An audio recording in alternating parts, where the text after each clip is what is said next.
Hey guys, this is James with thegraymattersblog.com coming to you on another one of my walks through the South Texas woods.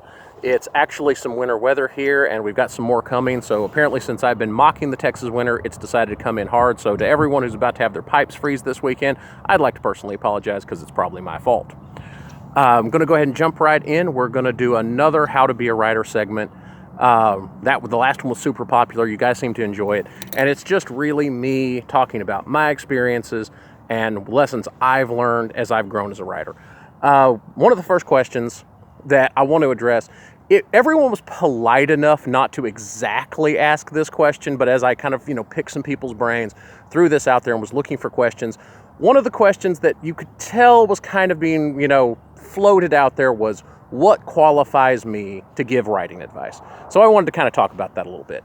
First of all, the answer is I'm only qualified to talk about what I've done and what I've experienced and what's worked for me. Whenever I was writing this as an article on my blog, I always called it Lessons I've Learned While Writing.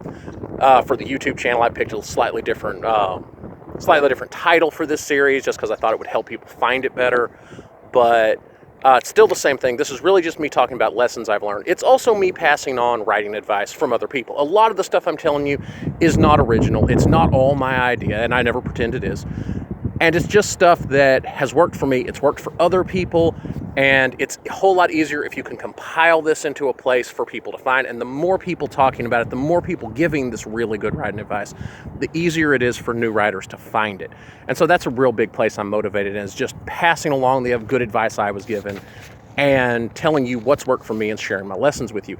There's another idea that I kind of want to talk about this, of why someone who's maybe doesn't consider themselves an expert would give advice and would try to teach. And it's something that comes from martial arts.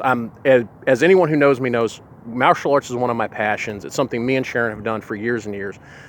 And one of the principles in one of the martial arts we practice is polishing each other's hearts, which what that means is that when you train together, whether you're a black belt, a white belt, and a black belt and a white belt training together, of course the white belt's going to learn from the black belt, but the black belt's going to learn from the white belt too. Everyone has lessons they can teach. Everyone has stuff that they can share. And so this idea that even if maybe you don't know more than me, there's still stuff you can teach me.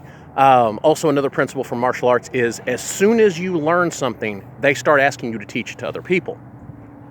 And the whole idea behind that is you learn best by teaching. So I will fully admit that as I come out here and I share this stuff with you guys, this is as much to help me as it is to help you, because by talking about this stuff, by giving this advice, it really helps me. So, we learn best when we're teaching. So that's part of my motivation too. So I just, like I said, everyone was polite enough not to say, who the heck do you think you are? But I kind of wanted to address that because I know who the heck I am. I'm a blogger. I really enjoy this stuff, but I'm definitely not an expert. To get to some of the questions that some of the actual newbie writers have asked, and this kind of ties into that, is when people start writing, one of the first things they ask is, or rather one of the first problems they deal with, one of the first questions they grapple with is a variation of, am I terrible? Am I a bad writer? Am I good enough to do this? They write out a few things and they look back on it, and either they think it's terrible or someone else reads it and tells them it's terrible. And then they just think, okay, I'm a rubbish writer. I'm terrible. I have no business being a writer. And some of them, unfortunately, quit. So I'm going to go ahead and answer this question for you. If you've just started off as a writer and you want to know, am I a terrible writer? The answer is yes. Yes, you're a terrible writer. That's okay. You're a new writer. Your job is to be a terrible writer. Your job as a new writer is to write lots of terrible things. Nobody is good starting off. Nobody's first thing they ever wrote was good. You have to write and you have to practice and you have to keep going. Now, it's perfect. Practice makes perfect. You have to keep getting feedback, keep polishing. Don't just slam words on a page and say that's where they are. But the more you practice, the more you do writing, the better writer you become. And so if you're terrible, when you start off, that's okay. You're supposed to be terrible. But don't stop. Don't let that stop you. Anyone can become good if given enough time. There's actually a really interesting book called Outliers. And what this guy did is as a study, he went and said, okay, hey, let's look at all these people who are great at something. And he meant anything, whether it was playing the violin, playing basketball, being a writer, whatever. Let's look at the great people who do this because they're the outliers.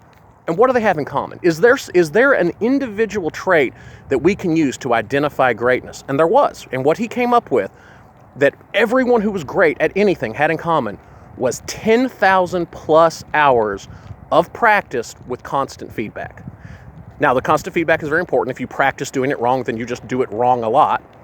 But these people who put in this time, these are the people who became great. And he also found out another interesting thing is that no one who was willing to put in that much practice didn't eventually become great.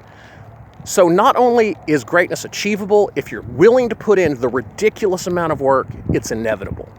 So that's really comforting. And just remember, if you're wondering if you're bad, the answer is you probably are right now, but that's okay. You'll get better. Next question I wanted to kind of talk about was editing, because that's a big thing is, how much do I edit? How much do I have to edit? How hard is editing? Because of course, when I started, I didn't realize editing was as hard as I thought it would be, or rather, I didn't think it was as hard as it was. I, think, okay, hey, I've got spell check, that'll fix me up, and then I can just slam it out and I'll have a book, right? Which, of course, anybody who is a writer is laughing at me then, and I laugh at me from back then now, too.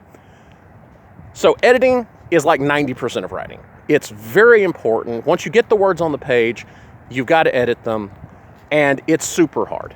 And the reason it's hard is you can't do it all yourself. That's one of the things people think is that I'll just go over my book, I'll do it a bunch of times, and especially if it's a longer piece. Now, don't get me wrong, if it's a microfiction, you can make that work. You can usually do that by yourself because it's short enough. But if it's anything longer, even a short story, you're going to have trouble. And the reason you're going to have trouble is the typos, the inconsistencies, the things you left out, the missed words, the bad word choices.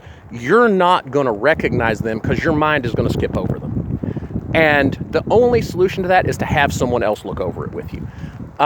Eventually, as you become a writer, your friends. That's going to be your buddy who's got an English degree who decides to humor you and look over your stuff and criticize you. I have a friend who has an English degree who has looked over my stuff, and I massively value her very brutal criticism. Now, eventually, once you decide you want to put out a book, especially if you're going to self-publish, because the rules for traditional publishing are different, and I'll get to those in a second. But if you're going to self-publish especially, you're really, in the end, you really need to spend the money on a professional editor. It can be daunting because they're expensive. I mean, for a book, $1,000 is, for a full-length novel, $1,000 is not out of the question. Some are cheaper, some are more expensive, but it's in that range, so it's expensive. But at the end of the day, it's hard to get around. Now, if you happen to have someone who's willing to do a $1,000 job for you for free, then God bless them, God bless you, you're a very fortunate person, and run away with it. But most of us aren't going to be that lucky, so don't hesitate to spend the money. It's worth it because nothing reads worse than an unedited book. And when we're talking editing, we're not just talking about catching your typos and your, missed punctuation and forgetting which hair color someone had or something like that. Those are all important. But we're also talking about just like developmental editing of someone else looking at your stuff and going, look, man, your storyline does not make sense, or you have this giant plot hole here. And some of that can be helped with by your beta readers and your critique partners. But at the end of the day, getting actual editors is really important. And you kind of got to make some judgment calls. But at the end of the day, if you can afford to get a professional editor, you're going to be way happier. And of course, that leads us right into talking about the editing softwares and software in general as a writer. The editing softwares like Grammarly, AutoCrit, ProWritingAid, those are all wonderful, and they all have free versions. So, most writers are strapped for cash. So I highly recommend them. They don't cost a thing. Plug your manuscript right into them, and they'll help you with a bunch of stuff, even in the free version. Now, a lot of people ask, is the premium version worth it? And the answer is, kind of. They're very expensive. If they were cheaper, if they were and they're on a subscription service, So it's not like you just buy the software once and you have it forever. You buy a subscription to it. Now, this is good and bad. On the bad side, it means they're super expensive. So if you want to use them all the time, it gets kind of high. The good thing is you can actually just subscribe to them when you're doing a heavy, intensive edit of your book. So that means you can only get, if you say you're going to spend a month doing it, you can just subscribe for a month. So that's definitely there.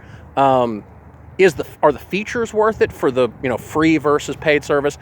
Me and Sharon have both used them on works that we've worked with, and they're nice, they're really good. Most of the time, if you just take all the free versions and run your manuscript through each one of the free versions, that tends to work pretty well. Now, one of the features that they charge for, which is worth every penny, but you can actually still get it for free, is the feature where it reads it to you. where it actually reads the text aloud. That is super useful. That is super handy. Remember me talking about how you won't catch all your mistakes? You still won't catch them all, but this will help. When you hear a computer read it back to you, you'll catch so much more stuff. I cannot recommend that highly enough. I use it for all my editing. Sharon has started using it for all her editing. It's possibly just the best thing since sliced bread. That is a great feature. Now, how do you get it for free? That goes back to asking, what's the best software to write with? Word processor.